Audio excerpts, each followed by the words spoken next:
Amahoro y'Imana abane namwe bakunzi ba Gosav TV, abo turi kumwe aha turi mu ntara y'Uburengerazuba mu karere ka Rusizi bita mu Kanyogo, ngira ngo ni hano ni kurya kane neza baza mu mujyi wa Kamembe.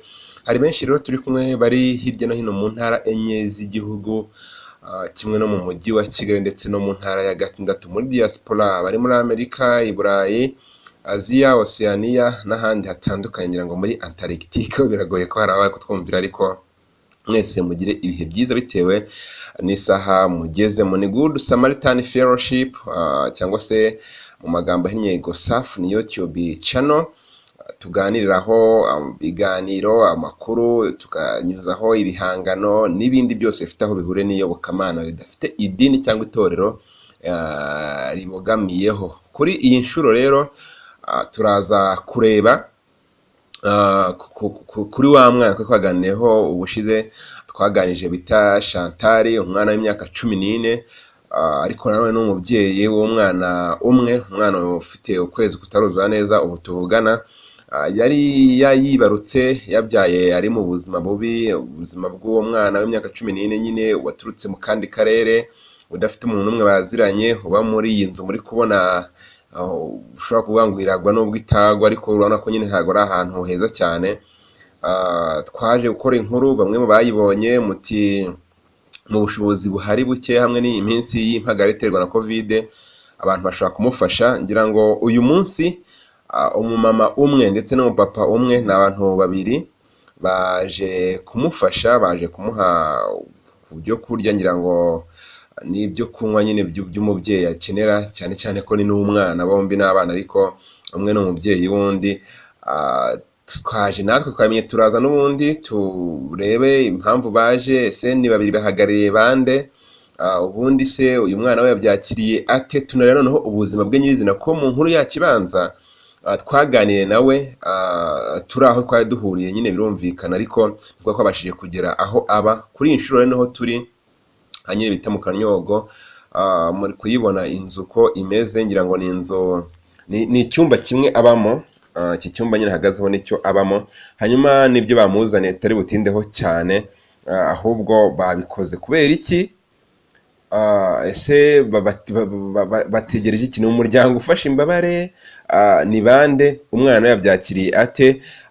Hanyuma dukomeza kubashishikariza kugira umutima nyine w'urukundo, cyane cyane muri ibihe by'impagarara, kuko byinshi byarahagaze, cyane cyane ku bantu nk'aba ngaba. Nyine yari umukozi wo mu rugo, yakoreraga mu rugo ahantu, cyangwa se bakunze kwitanga nyine ngo bita gute, nakoze mu rugo niho yakoraga, hamutereye inda afite imyaka 13, bahita bamwirukana, birumvikana. Ni inkuru rero yakoze benshi ku mutima, ariko kuri ubu ngubu Imana yagize icyo ibikoraho. Nge ndi Lucky Van Rukundo, nsabiye umugisha wowe turi kumwe, waba warakoze subscribe ndetse n'utarayikora, ariko ngushishikariza ko niba utarayikora nawe wayikora, kugira ngo inkuru nk'izi zitazazigucika. Inkunga yawe kandi kuri Gosav TV ni uko waduha share, kugira ngo ubutumwa bwiza bagere kuri benshi. Nuko muri comment watubwira uko uri kubibona, cyangwa se nyine igitekerezo cyawe, icyifuzo cyawe, cyangwa se inyunganizi.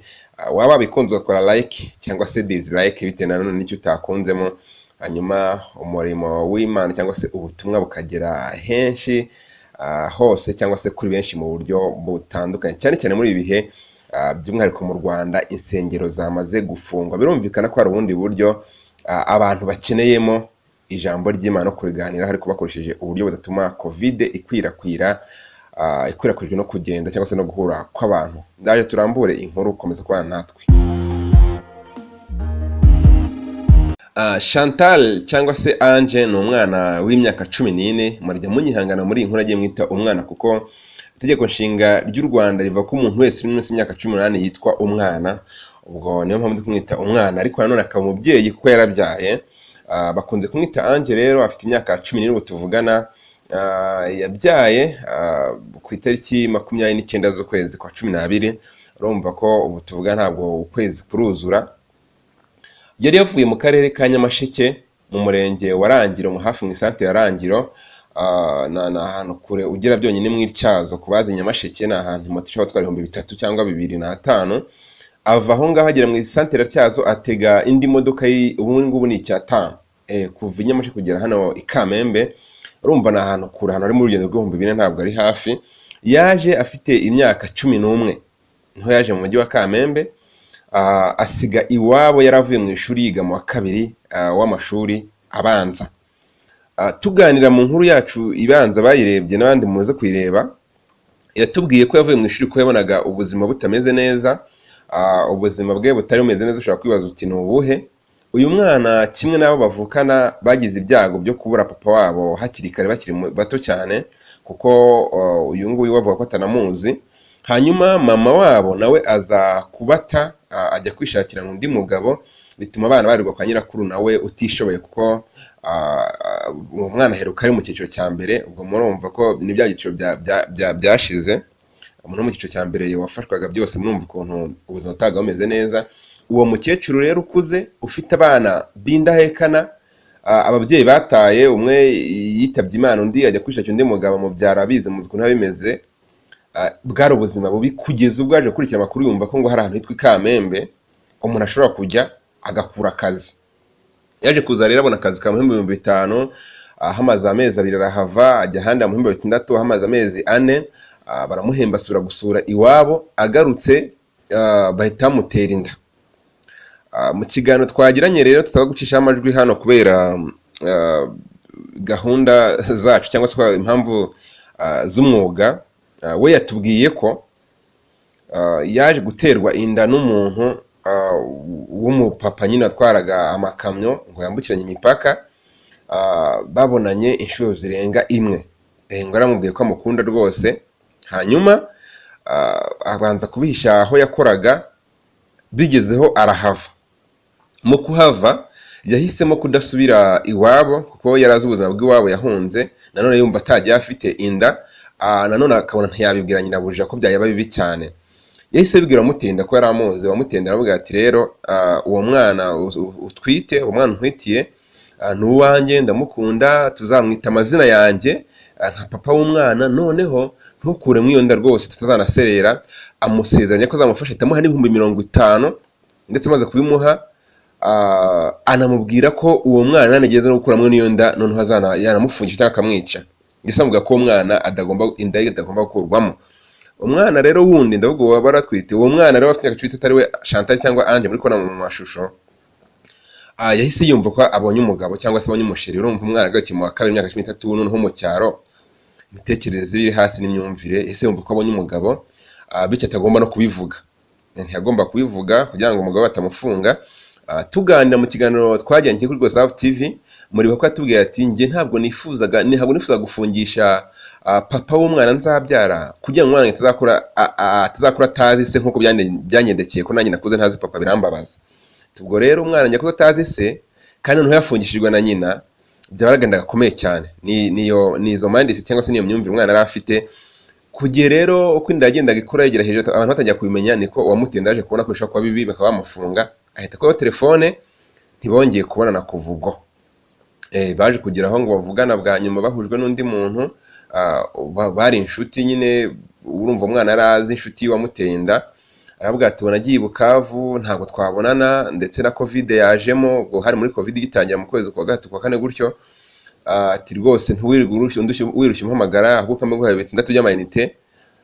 Amuhibinde 6 naho baherukana kugeza abyaye muri ya nkuru nyine mwakurikiranye manje kwasubiza inyuma batarayibonye, ko mugenda muyere ni inkuru irimo ubuhamya cyangwa se ubuzima bwose nyuzemo.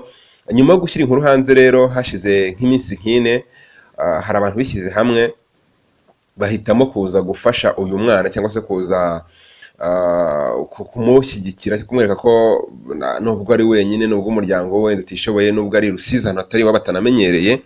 Kuko ubwo muze kujya mu nkuru murebe ukuntu i Kamembe yabyaye nta muntu umwe azi muri Kamembe. Nta mpamvu yijyanye kwa muganga, bamara no kumufasha akabyara agataha wenyine. Bibaza umwana w'imyaka 14 utanafite n'igihagararo kinini gutya mureba no kwangana nyine, gutaha afite uruhinja ni ibintu utapfa kwakira ko bibaho, wagira ngo ahantu yabaga nta bantu bari bahari. Byaje rero kurangira One Stop Center, Isange One Stop Center n'ubundi dasanzwe bafasha abantu bahuye n'ihohoterwa, bamufasha mwishyura ibitaro arataha. Ubwo ibindi bisigaye n'ibya Isango One Stop Center ndetse n'Isange One Stop Center ndetse n'inzego z'umutekano kubikurikirana no kumufasha. Ariko hari abantu biyemeje kumufasha bakamuha ibyo kurya, ko yabaga ati mfite kawunga imwe naguze twanagiyeyo rwose turayibona niyo yabaga atetse, ko ni icyumba kimwe abamo, ayitekamo igikoma kitagira isukari, akayitekamo umutsima cyangwa ubugari sinzi ko mubyita muherereye, ariko n'imboga imwe ntazo cyane ko twabona n'amakara nta kibazo. Hanyuma aje no kuduhishurira ko akimara gusama yaje kujya mu buraya kugira ngo abone uko azajya arya, kandi yaracuruzaga marato. Gusa ngo nyuma yo kubyara nyine yabivuyemo, bamuhaye rero birimo ifu y'igikoma yabigenewe nyine yagenewe ababyeyi bonsa, bamuha umuceri, bamuha amavuta, bamuha isukari, bamuha amasabune, haribendera ni hafi aho ngaho, ndetse bamuhasigira n'amafaranga, kimwe nuko bamuha n'amafaranga yo gutanga mituwere yabiye n'iyo mwana we, nubwo yo atatanzwe direct ariko arahari.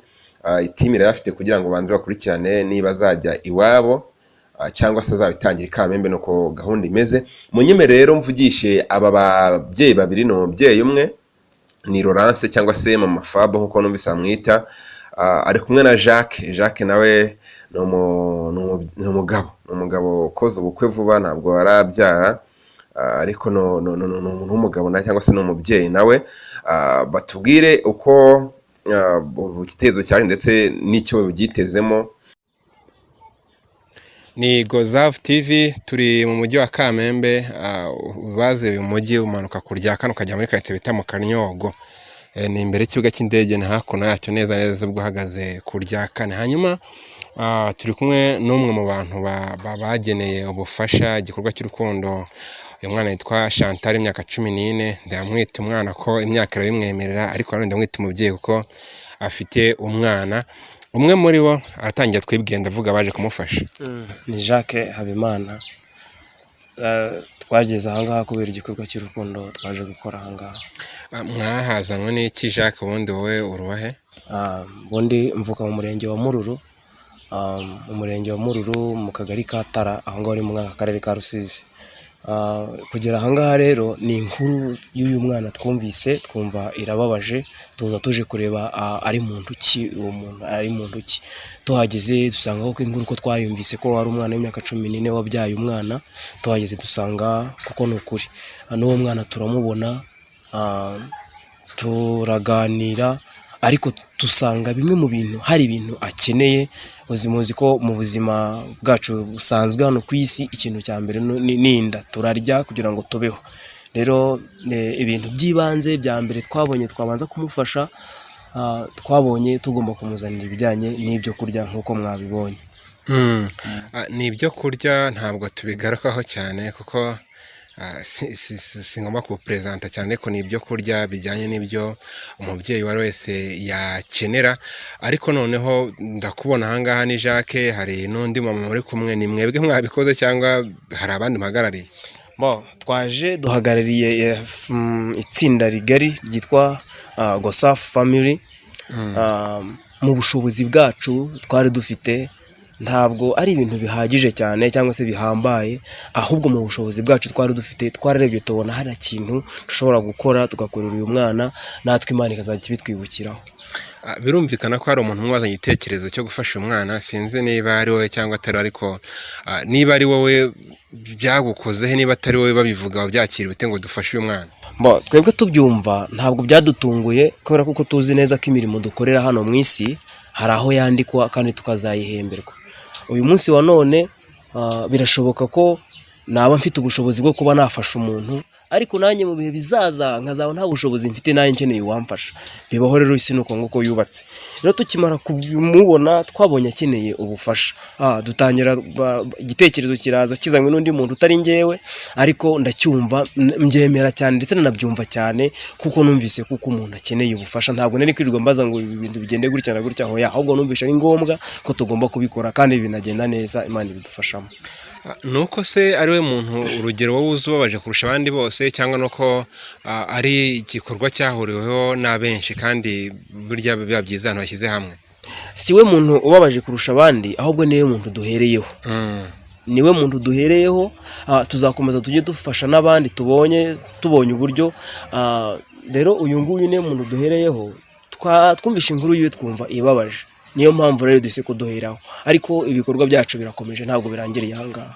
wowe ku giti cyawe wigomwe umunsi, wigomwe n'icyo ntazi gishobora kuba ari inkunga cyangwa se nta ariko hari icyo wigomwe, kuba usohoje ubutumwa, wumvise umeze ute cyangwa se ku mutima n'ahe marangamutima ufite? Njyewe ndumva nishimye kuko kumva uyu munsi ndi buze kurya ariko hakaba na mugenzi wanjye hano nawe uri buze kurya, ni ikintu cyiza cyane cyankoze ku mutima. Ntabwo nanezezwa nuko naza kuza kwicara mu rugo nkarya ariko hakaba hari undi muntu utariye. Rero niyo mpamvu numva meze neza, kuko nzi ko uyu munsi wa none ndi buze kurya ariko hari undi muntu nzi uri buze kurya ariko kandi nabigizemo uruhare. Ubutumwa wagenera noneho abantu bari kureba Gozafu TV kujyanye n'ibikorwa by'urukundo cyangwa se n'umutima kimuntu ubuhe? Njyewe ikintu nabwira abantu bakagira umutima w'impuhwe, bakagira umutima ubabarira, kuko imirimo dukorera aha ngaha mu isi hari ahantu yandikwa kandi igihe gikwiriye turayihemberwa.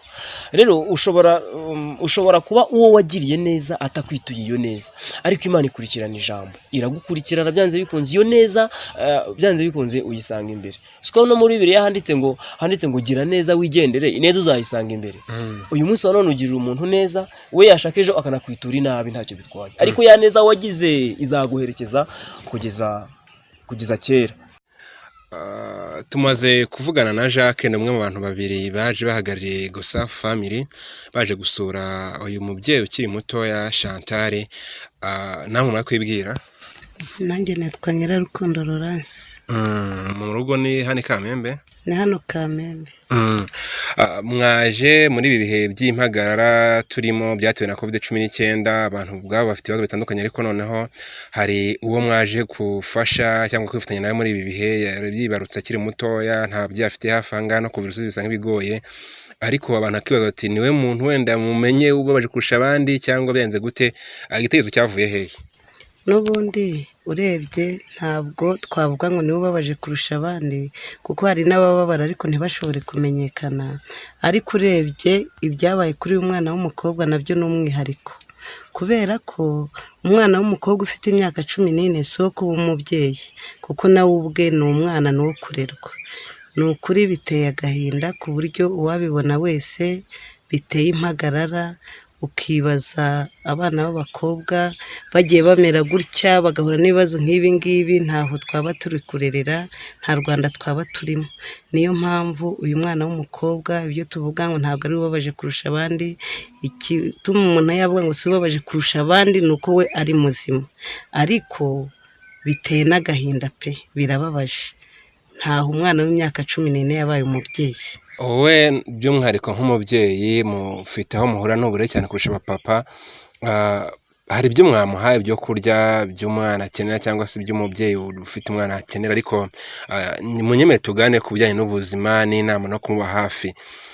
Harimo ibyo inshingano za leta, ariko nawe yari akiri kurwa ikeneye bwa burere, akeneye noneho n'ubundi bwo guhunda umwana, byo murabimufashamo gute nk'abantu n'ubundi amufashije n'ibindi? Ndabona icya mbere cy'ibanze ari uko yakegerwa, akamenyerwa nimba umunsi ku munsi yariye, akamenyerwa nimba afite ubwishingizi bwa mitiweli kuri we n'umwana. Ahasigaye n'inzego z'ibanze zikaba zamuba hafi nk'abajyanama b'ubuzima kugira ngo bamenye umwana. Wasanga na hano ari ubuyobozi bw'inzego z'ibanze budafite amakuru afatika, kuko ari ahantu hadasobanutse. Hanyuma ubwo twizere ko cyangwa se bateze bari gukurikira Gozafu TV barizera ko wenda ubwo muri n'abaturanyi mutuyane Kamembe n'abatuye akeneye nk'inama yabegera cyangwa se namwe muba hafi. Yego tuzabikora, tuzamuba hafi, tunamushyikirize inzego z'ibanze. Hari za One Stop Center zifasha abantu bahohotewe, uyu mwana bagomba kumufasha.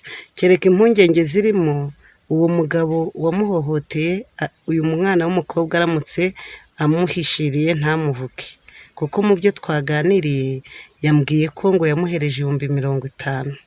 Impungenge nagize ni iz'uko yaba ari ayo kumuhishira kugira ngo atamuvuga, kuko nagerageje kumuganiriza mubaza nimba uwo mugabo anazwi mu rugo aho akomoka, ambwira ko atahazi. Ndamubaza nti ese ntiwegeze ugera n'aho acumbitse? Arambwira ati nagiyeyo, barambwira ngo ntibamuzi. Ndavuga nti ubwo nuko wari ugiyeyo utwite bagira ubwoba ko yafungwa. Arambwira ati nagiye mfite n'umwana. Ubwo rero biteye impungenge ko wasanga harimo guhisha amakuru. Ni ukumwegera kugeza ubwo wenda azatubwiza ukuri ku makuru y'ibyamubayeho no ku makuru y'aho umugabo wamukoreye ibyo ngibyo yaba aherereye. Ariko inzego z'ibanze za Isange One Stop Center zirahari, ndumva tuzamukorera ubuvugizi tukamushyikiriza izo nzego zikamufasha. Muri rusange ni ibibazo biri kuvugwa cyane hirya no hino, abana wenda hagati 14 ariko bafite 17 n'itanu ari guterwa inda bakiri batoya, harimo ubukene, harimo uburere buke buri gushinjwa ababyeyi bo muri iyi minsi, harimo n'ibibazo abantu bari kuguma mu rugo cyane, abantu bafite akazi n'iki. Nk'umubyeyi no muri rusange iki kibazo kizarangira gute? Abantu bazicara aho barambye abana bangirike, cyangwa hari ikindi kintu cyakwiye gukorwa n'inzego bireba? Ni ukuvuga ngo inzego zose uhereye mu muryango zigomba guhaguruka ntizireberere, kuko akenshi abana b'abakobwa, mpereye nko kuri uyu nguyu, yaje ari mu kazi ko mu rugo, ngo amaze imyaka 3 muri uyu mujyi, atwaye inda aho yari ari baramwirukana. Ni ukuvuga ngo nta kureberera, kandi kureberera ni bibi, kureberera ibibi bikorwa ni bibi.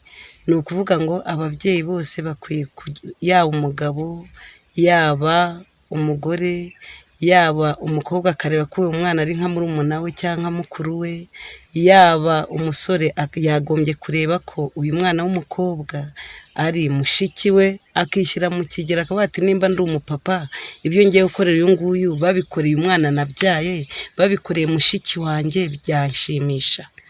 Nuko rero mvuga nti twese abanyarwanda dukwiye guhagurukira hamwe tukarwanya ikibi, tutareberera, tudahishira ibibi, dutanga n'inama zikwiye. Murakoze. Nyuma yo kumva Jacques ndetse na Laurence, twaganiriye na Chantal bakunze kwita Ange, mu magambo make cyane nkuko n'ubundi mu kiganiro cya mbere yatuba ati nta mwuka mfite, noneho n'amarangamutima ari menshi. Twahisemo gukata akajwi gato cyane gafite amasegonda nk'umunani, aho yango ariko mwumva ko ibindi ntitwabishyize hanze kubera impamvu itangazamakuru ritegeka. Katumwumve Ange mu masegonda makeya. Byakiriye neza. Inama wagira abandi bana ni iyihe? Bashukwa n'abagabo b'amandaza tundutoya, inama wajyane Bakajya babumvira.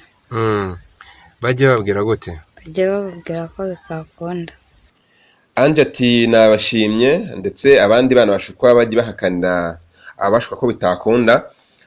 Reka mbashimire rero mwese twabanye, nshimire Gosaf TV family biyemeje kuza gufasha uyu mwana. Nshimwe na mwese twabanye mu buryo bumwe n'ubundi. Nkomeza kwakangura kuri subscribe ko n'inkunga namwe tubakeneye ikomeye kugira ngo bigere kuri ibyo dukora, ubutumwa bwiza tuvuga. Kandi niba ufite ijambo wumva ryahembura abandi muri iyi minsi, ufite ubuhamya, ufite igitekerezo, ufite inkuru, twandikiye muri comment. Uretse na comment ushobora kwandika kuri WhatsApp tugashyira muri groupe, cyangwa twandikira umunyamakuru wa Gosaf kuri 0783838202. ubwo kuba ari hanze murashyiraho akamenyetso ko guteranya 550 78583838202. Ndi Lucky Van Rukundo ku bwa Gosaf TV. Mukomeze kugira ibihe byiza byuzuyemo amahoro n'imigisha biva ku Mana.